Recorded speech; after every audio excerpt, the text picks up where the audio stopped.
Hai sobat, perkenalkan nih, namaku Maria Christina Ayudela Lestari, biasa dipanggil Ayu ya. Nah, pada kesempatan kali ini, aku akan membahas mengenai Customer Relationship Management yang menjadi tugas mata kuliah CRM-ku di Sekolah Tinggi Ilmu Komunikasi dan Sekretari Terakanita.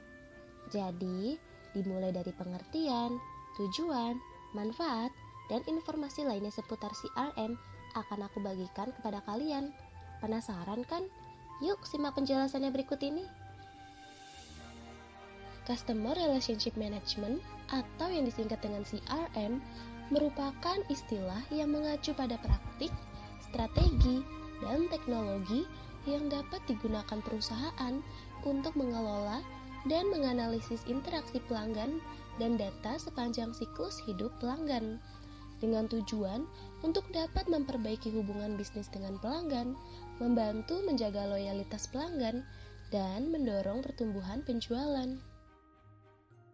Nah, sobat, sistem CRM ini dirancang untuk mengumpulkan berbagai informasi tentang pelanggan dengan berbagai cara atau titik kontak antara pelanggan dan suatu perusahaan yang dapat mencakup website, telepon, percakapan langsung, surat menyurat, dan media sosial.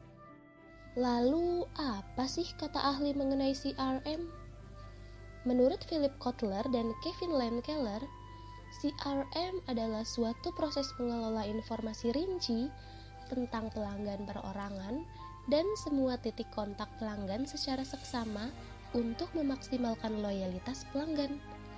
Selain itu, ahli lain yang pernah meneliti tentang CRM, yaitu Newell, juga mengemukakan pendapatnya di mana CRM merupakan sebuah modifikasi dan suatu pembelajaran perilaku konsumen setiap waktu dari setiap interaksi, perlakuan terhadap pelanggan, dan membangun kekuatan antara konsumen dan perusahaan.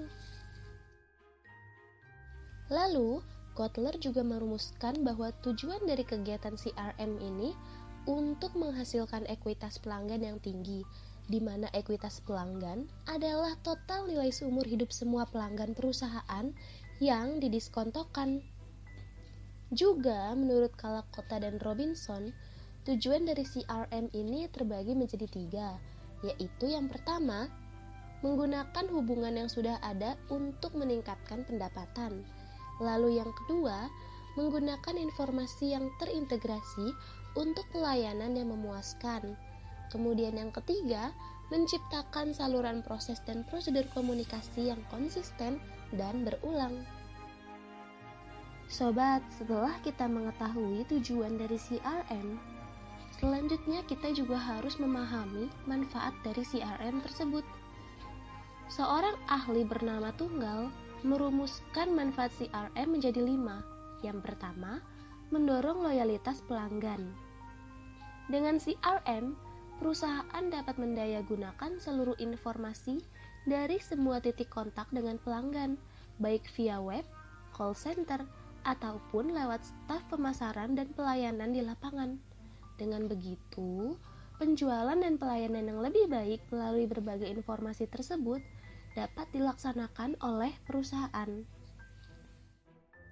Yang kedua, mengurangi biaya. Dalam pengaplikasian CRM, memungkinkan penjualan atau pelayanan dengan biaya yang jauh lebih murah dalam sebuah skema program pemasaran yang spesifik dan terfokus. Manfaat CRM yang ketiga adalah meningkatkan efisiensi operasional. Seperti dalam penggunaan teknologi web dan call center, akan dapat mengurangi hambatan birokrasi dan biaya serta proses administratif yang mungkin dapat timbul. Selanjutnya adalah peningkatan time to market. Dengan pengaplikasian CRM juga memungkinkan untuk membawa produk ke pasar dengan lebih cepat dan dengan informasi pelanggan yang lebih baik. Dengan sebuah kemampuan penjualan melalui web, maka hambatan waktu, geografis, sampai ketersediaan sumber data dapat dikesampingkan untuk bisa mempercepat penjualan produk tersebut. Manfaat dari CRM yang terakhir adalah peningkatan pendapatan.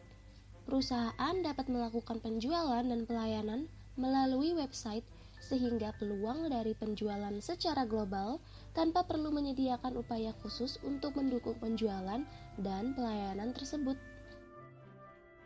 Sobat, kita akan telah mempelajari bersama-sama konsep dasar dari CRM.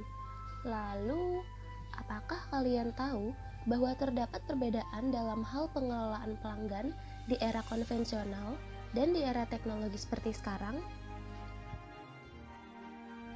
Jadi sobat, pada era konvensional itu, banyak pemasar yang meyakini bahwa loyalitas pelanggan pada dasarnya terbentuk karena adanya kontribusi dari nilai atau value dan merek atau brand.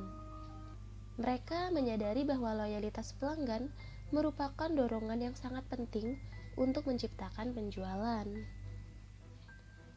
Pada era tersebut, value dan brand merupakan dua faktor utama yang menjadi perangsang bagi terjadinya initial purchase dan kemudian menjadi pendorong terjadinya repetition purchase.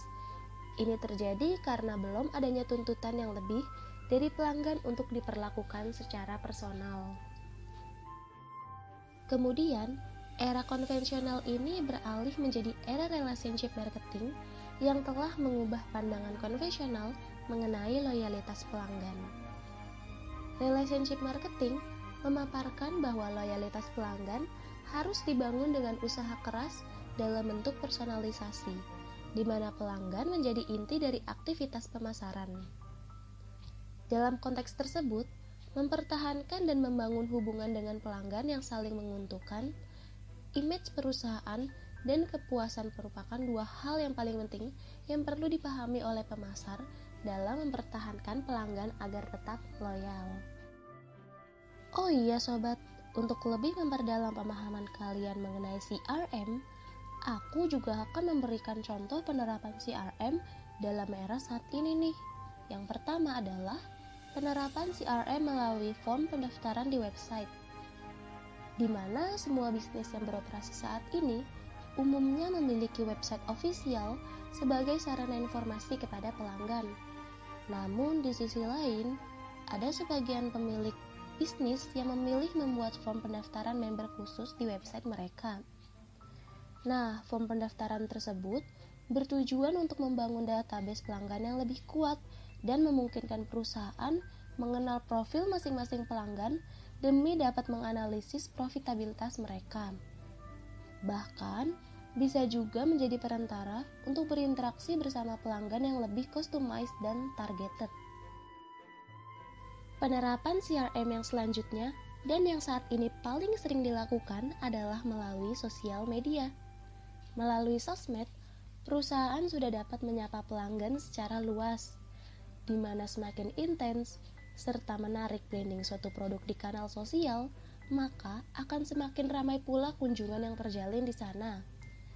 Seperti pada sosial media Instagram, ketika sebuah perusahaan membuat akun Instagram untuk mengelola pelanggannya, ia harus membuat konten dan postingan yang menarik, serta harus merespon atau memberikan tanggapan yang positif kepada para pelanggannya yang juga merupakan pengikut atau followers di akun Instagram tersebut. Dengan begitu, maka akan tercipta image brand yang baik di mata para pelanggan dan juga akan berpengaruh terhadap loyalitas konsumen. Nah sobat, itulah beberapa penjelasan mengenai CRM yang telah kubagikan kepada kalian semua. Gimana nih, udah lebih paham kan sekarang tentang apa itu CRM dan kegunaannya? Akhir kata, terima kasih untuk kalian yang telah mendengarkan penjelasanku dari awal sampai akhir ini. Semoga apa yang telah kubagikan ini bermanfaat ya untuk kalian. Jangan lupa ya sobat untuk diklik like-nya dan tambahkan komentar kalian yang mendukung. Ciao!